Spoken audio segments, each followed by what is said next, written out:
60 বছর যে উনি এটা লিখবে,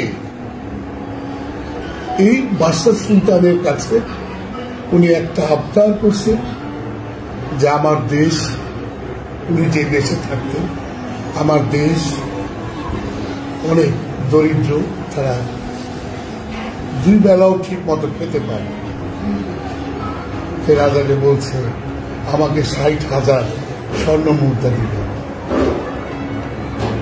জীবন থেকে যদি 60টা বছর চলে যায় আর কি বাকি থাকে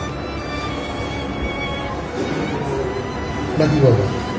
তখন উনি তো এই লেখার মধ্যে চলে যায়, এই শাহনামা লিখতে গিয়া। আর এখান দিয়ে যে আরো ছিল চামচা মামচা, একটু ফের দোসরে দিতে, এটা তো রূপা দিলেই হয়ে যাবে, লাগে না। উনি এমন যুক্তি মুক্তি দিতে দিতে দিতে দিতে শেষ। তো এইভাবে রাজারে 10 চক্র রাজাও ভূত হয়ে গেছে, পুরা খায়া রয়েছে মাথা। তো এখন রাজা সিদ্ধান্ত নিয়ে নিছে 60 বছর পর ফেরদৌস আসলো, আসার পর তার এই গ্রন্থ দিয়ে দেখে যে রাজা সোনার দেওয়ার কথা ছিল বুঝলা, সোনার মুদ্রা না দিয়া দিল রূপার মুদ্রা।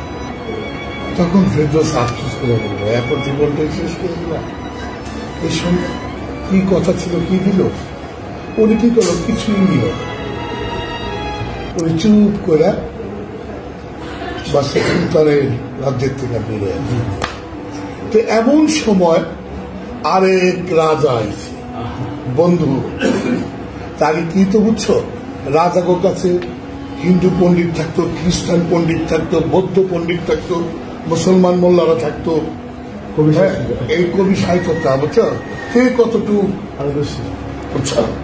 ওই মহলের মধ্যে রাজা আসছে, 2 জন বসছে, আর 2 জনের বাহিনী দিয়া একটা তর্ক বিতর্কের মধ্যে বাস।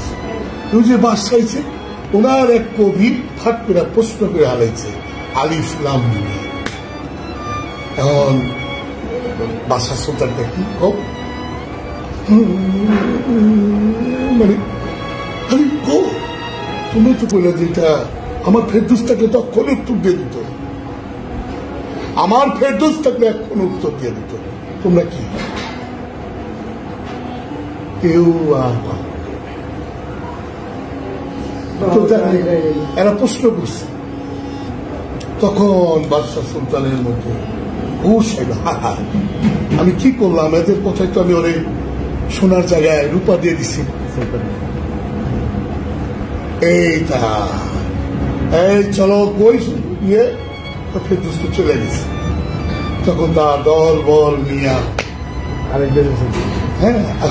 খোঁজার তালাশে বের হয়েছে ওই স্বর্ণ মুদ্রা নিয়ে।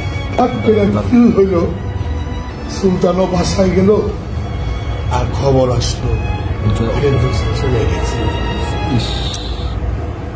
এই ইতিহাস কিনতে গেলে কিন্তু আমার বানান না, ইতিহাস। এই আমাদের মধ্যে অনেক আগেই সুপুরুষগুলি পরিচিত হইত, কিন্তু আমরাই করাই, আমরা হিংসা থেকে বেরোতে পারি না। আমরা হিংসার থেকে বেরোতে পারিনি, অহংকার থেকে বেরোতে পারিনি।